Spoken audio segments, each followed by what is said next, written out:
Hello guys, good evening. मी आता recipe shoot करते. डिंकाचे लाडू मी बनवणार आहे.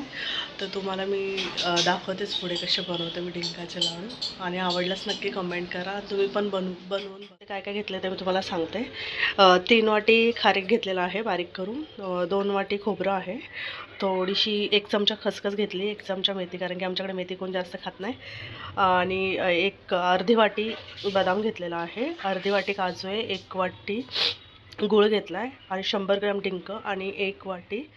सर्वात पहिले गाईस खसखस भाजून घेते मी. खसखस चांगली भाजून घ्यायची आहे, म्हणजे थोडीशी भाजायची, जास्त कधी पण नाही करायची. मेथ्या टाकलेल्या आहे, मेथी थोडी भाजून घ्यायची.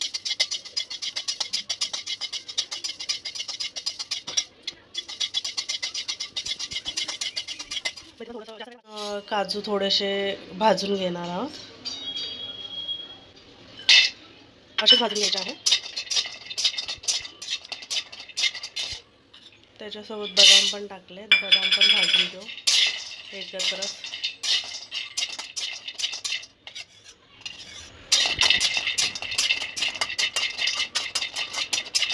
थोडंसं काजू आणि बदामचा कलर चेंज होईपर्यंत भाजून घ्यायचा आहे. कलर चेंज झालेला आहे, आता काढून घेऊ. बदाम भाजून घेतलेले, आता आपण खोबरं भाजून घेऊ. खोबरं पण थोडं कलर चेंज होईपर्यंतच भाजून घ्यायचं, जास्त पण काळपट नाही करायचं आहे. आणि सारखं हलवत राहायचं, नाही तर खोबरं करपून जातं खाली लागून.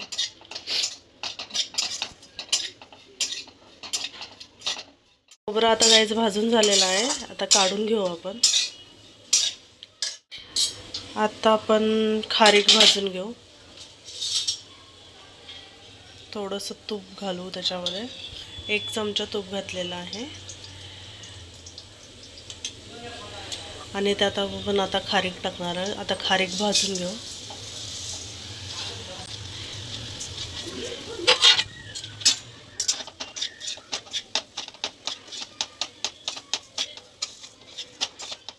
डिंक भाजणार आहोत, त्याच्यासाठी तूप घालायचं आहे 2 चमचे. आणि डिंक सगळा एकत्र नाही भाजायचा आहे, थोडा थोडा भाजून घ्यायचा आहे. चांगलं ते होऊन द्यायचं, गरम होऊन द्यायचं. त्याच्यानंतर त्याच्यात डिंक टाकून चांगला भाजून घ्यायचा. आणि अर्धा अर्धा डिंक टाकायचा आहे, सगळा पूर्ण एकदम नाही टाकायचा. दिलेला पण डिंक भाजून घ्यायचा आहे फुगेपर्यंत, आणि नंतर मग काढायचा आहे. अशा प्रकारे डिंक फुगून थोडासा कलर चेंज होतो त्याचा. फुगलेला आहे, आता आपण काढून घेऊ. आणि राहिलेला डिंक टाकू त्याच्यामध्ये, आणि तो पण असंच फुगेपर्यंत भाजून. प्रकारे सगळा डिंक भाजून घेतलेला आहे. आणि आता जेवढं भाजलेलं होतं काजू बदाम मेथी, हे सगळं बारीक करून घ्यायचं. व्यवस्थित झालं आहे का नाही हे बघण्यासाठी असं हातात हे करून घ्यायचं. त्याची पूर्ण पूड होते बारीक, तर समजायचं आपला डिंक व्यवस्थित भाजून झालेला आहे. आपण आता जे बारीक करून घेतलेलं साहित्य आहे ते आता त्याच्यामध्ये टाकणार आहोत. गूळ प्रकारे एकजीव करून घ्यायचं आहे.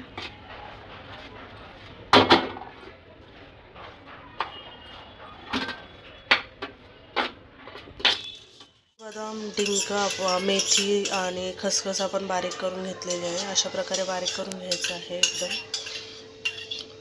आणि आता आपण गुळाचा पाक बनवणार आहोत, त्याच्यासाठी अर्धी वाटी तूप घातलेलं आहे. झालेला आहे. आपण आता जे बारीक करून घेतलेलं साहित्य आहे ते आता त्याच्यामध्ये टाकणार आहोत. गूळ डिंक भाजून घेतलेला, काजू बदाम भाजून घेतलेले, हे सगळं मिक्सरला बारीक करणार आहोत.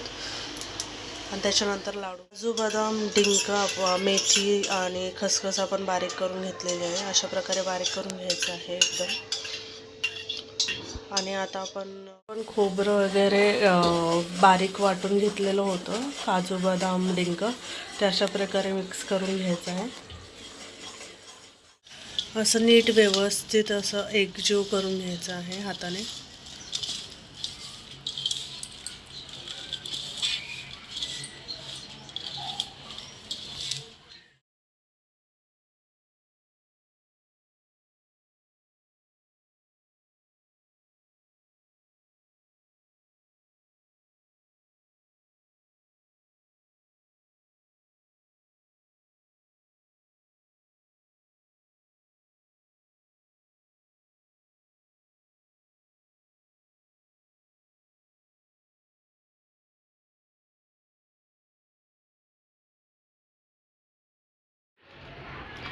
अशा प्रकारे सर्व लाडू वळून घेतलेले आहेत.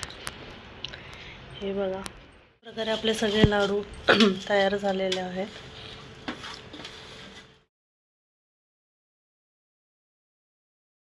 आणि अशा प्रकारे मी ब्लॉग इथेच एंड करते. आणि चॅनलवर नवीन असाल तर सबस्क्राईब करा, लाईक करा, शेअर करा.